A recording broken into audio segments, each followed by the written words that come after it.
This quick tutorial will show you exactly how to use GitHub Actions.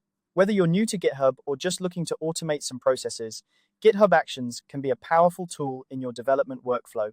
Let's dive right in and see how you can get started. First, you'll want to navigate to your repository on GitHub.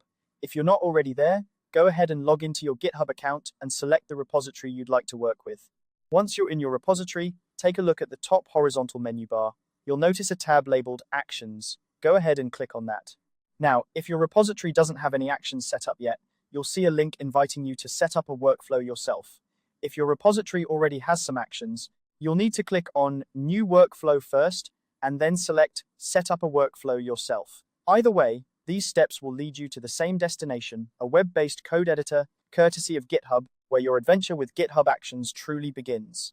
When you arrive at the editor, you'll see that GitHub has automatically created a file named main.yml in the .github/workflows directory. This is where you'll define your workflow. The editor will have some placeholder text for you to clear out.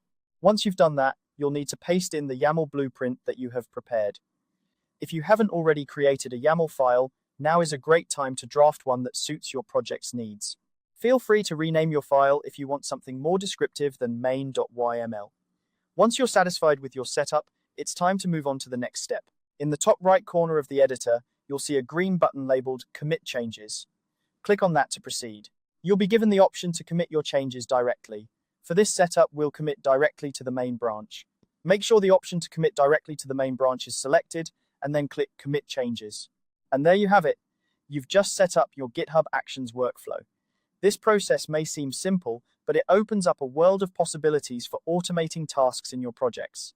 GitHub Actions can help you automate testing, deployments, and much more, streamlining your development process and saving you valuable time.